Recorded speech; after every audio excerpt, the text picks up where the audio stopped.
周一，美国国防部长奥斯汀、国务卿布林肯先后抵达东京，展开为期3天的日本之行。外界预计，中国议题将成为此访讨论的重点。在对华政策上，美日之间存在哪些明显温差？双方期望从对方身上获取怎样的承诺或者说利益？来看看报道。美国政府给予这2位部长级的官员予以了很高的待遇，动用了空军1号的2架专机，分别运送布林肯和奥斯汀。也可以看出拜登总统对于2人的日韩之行予以了高度的期望。北京时间今天下午2点和2点15分许，2架专机呢先后飞抵了东京郊外的美军横田基地。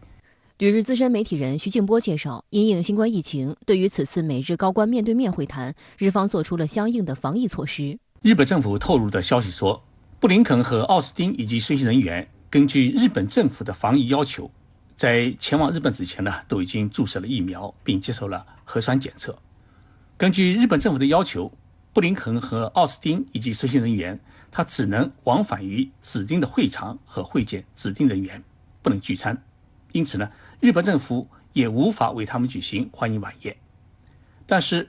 日本防卫大臣岸信夫将会在16号在防卫省为奥斯汀举行正式的欢迎仪式。此次亚洲行是2人上任以来首次出访海外。由于拜登政府高级内阁成员第一次出访就选在了东亚，外界认为其意图非常清楚，即希望与盟友协调合作，一起针对中国搞对抗。韩国媒体更是用外交战、对决这样火药味十足的词语来描述此次出访。事实上，2人出发前的举动再次验证了外界的预测。美国防长奥斯汀前往日本之前途经夏威夷，视察美国印太司令部总部。他又对华撂狠话称，此次亚洲行的目标就是确保有能力对中国或任何试图与美国较量的国家构成可靠的威慑。美国国务卿布林肯则在启程前特意与巴拉圭总统贝尼特斯通电话。巴拉圭是台湾在南美洲唯一的所谓友邦。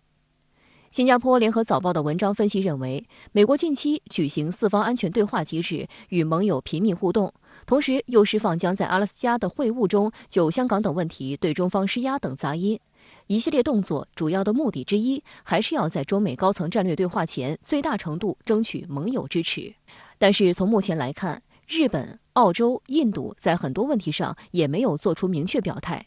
因此，美国现在并没有把握盟友愿意在多大程度上支持他对中国的打压或限制性措施。拜登采取了与同盟国的协调主义路线，他聚合同盟国的力量来对付中国的崛起，而不是像特朗普那样推行单挑一的路线。在美国诸多的同盟国当中，日本被认为是美国最可靠也是最听话的一个同盟国。更因为日本在东海、南海问题上面与中国存在着所谓的利益冲突，因此日本也就成了美国的第一个动员对象。根据日程安排，周二举行的美日外长及防长2+2会谈将成为此访重头戏。据日本时事通讯社的报道，目前2国正就会谈结束后的共同声明内容进行协调。第一，美国将会根据日本的期望，再一次强调日美安保条约第5条适用于钓鱼岛的防卫。第二，美国将会与日本共同推进印太战略，并将其成员从日美英澳4国扩展到越南、新加坡等东南亚国家。第三，将会确定日本政府需要承担的驻日美军经费的一个追加的额度。第四呢，将会在香港、新疆等问题上面对中国实施批判和钳制。但是由于前几天举行的日美英澳4国首脑会谈当中并没有对中国指名道姓，因此呢，日美2+2会谈公报当中会不会直接点名批评中国，这也是我们观察的一个焦点。据日本媒体预计，与美国不同，日本政府最关心的还是美方关于钓鱼岛的态度。2014年，美国前总统奥巴马作为在任首脑，首次提及钓鱼岛适用于美日安保条约第5条。此后，美国政府也都延续了这一表态。日本呢，在美国方面呢，想要的东西很多。我觉得呢，最核心的是和中国的钓鱼岛领土之争。第二个目标呢，那就是呢，要在台湾问题上、南海问题上，一旦在这个印太战略上加强呢同美国的合作，以便呢保证所谓呢日本的运输线的安全。第三个方面呢，我想日本希望呢，美国能够配合日本在朝核问题上，在绑架人质问题上，来呢照顾到日本的利益。此外，日媒报道称，双方还在商讨写入针对中国海警法深刻担忧的内容。自中国通过海警法后，日本方面一直就相关议题进行炒作。外交学院国际关系研究所教授周永生认为，日本对于海警法的高调炒作甚至过度解读，就是为了让日本公众产生警惕心理，为其采取进一步措施铺平道路。对于日本方面能否从美国身上得偿所愿，东京新闻指出，面对美国政府对东亚事务的干预，日本政府虽然一定程度上支持美国的对华政策，但也应该有警惕感，因为美国不会免费保护日本，而是会要求支付昂贵账单。就目前来说呢，日本呢还要继续同美国呢保持协作，并且呢和美国紧紧的绑定在一起。美方高官此次亚洲行的另一任务，还包括为下月举行的美日首脑会谈展开协调。预计日本首相菅义伟将于4月8日至10日访问美国。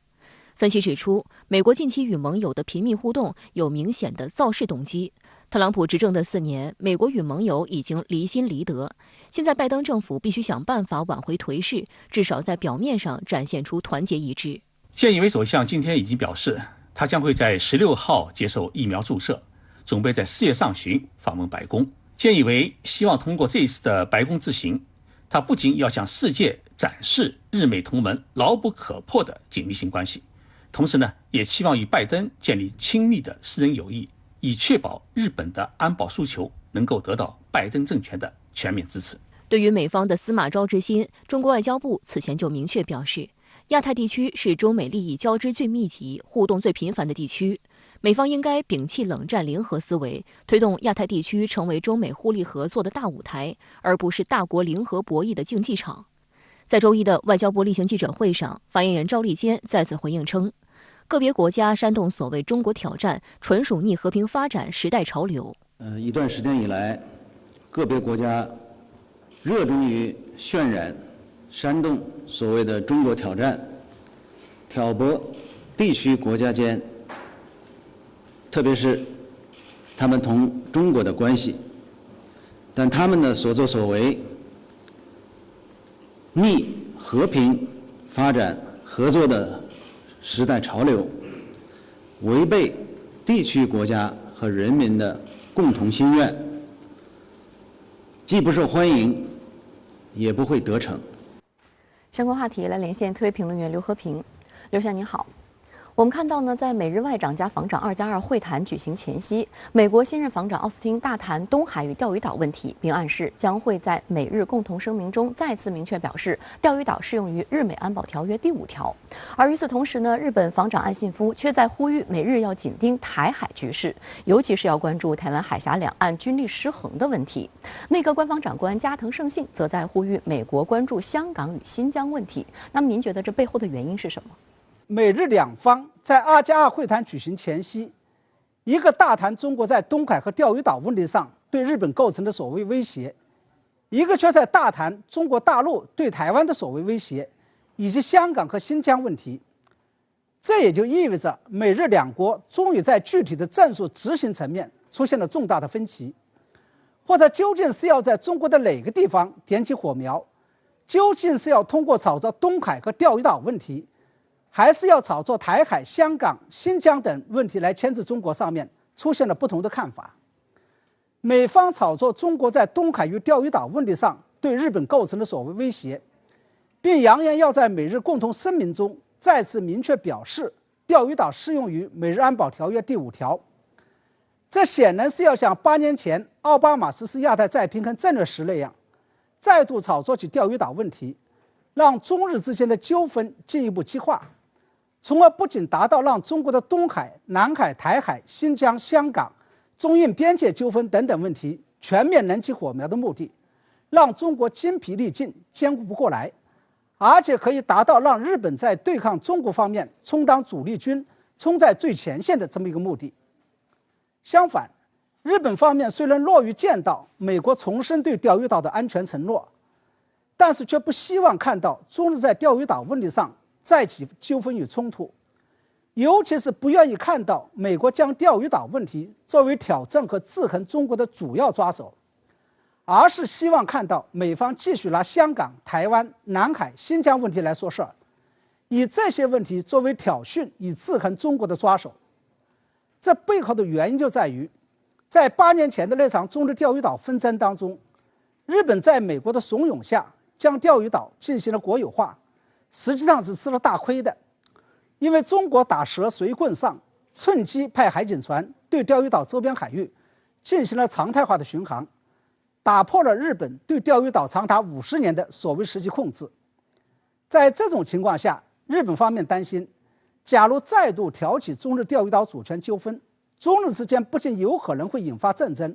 甚至日本有可能会因此而丢掉钓鱼岛。相反，假如美方继续在香港、台湾、新疆等问题上向中国发难，这一方面冲在最前面的是美国，而不是日本；另外一方面，他们挑起的实际上是中国的内部纷争。日本认为这样做可以更为有效地消耗中国的国力。据共同社报道，中国政府上月底曾向日本政府通报，对于在钓鱼岛附近海域活动的日本海上保安厅巡逻船、日本渔船，中国海警船会克制使用武器或者强制要求他们撤离。对此，您又是如何看呢？我注意到这个消息仅仅是来自日本单方面的报道，中方并没有证实，也没有做出回应。但是，假如这个消息是属实的，那也就意味着中方已经意识到了美方正企图在美日防长加外长阿加尔会谈前夕，利用中国出台海警法这件事情，可以挑唆中日关系，尤其是再度挑起中日钓鱼岛纷争。而中方向日方作出通报，表示中国海警船会在钓鱼岛问题上使用武器时保持克制，不会强行驱离日本海上保安厅的船只，那就不仅意味着中方想在美日阿加尔会谈前为中日钓鱼岛纷争来降温，避免这件事情成为美方煽风点火的燃料，而且意味着至少在可以预见的接下来一段时间内，中方并不急于解决中日钓鱼岛主权纷争，或者说得更直白一点，在当前这个节骨眼上，中国并不想因为钓鱼岛主权纠纷而将中国应对美国的战线拉得过长，以免过度消耗自己的精力，尤其是避免打乱了中国解决自身面临的一系列问题的步伐和的节奏。我相信稍微有点观察能力的人都已经看到了，过去的10年来，中方第一步解决的是南海问题，因为当时南海的主权纷争正处于某种丛林规则状态，一些周边国家在美国的支持和纵容之下，不断地传示着中国南海的主权与资源。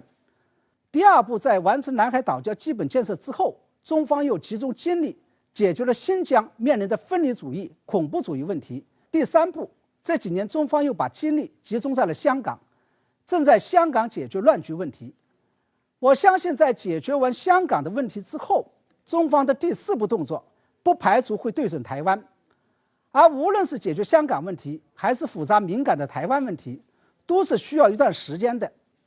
而在这个过程当中，无论是中日钓鱼岛主权纷争，还是中印边界纠纷，中方都会以稳为主，不会去主动挑起矛盾，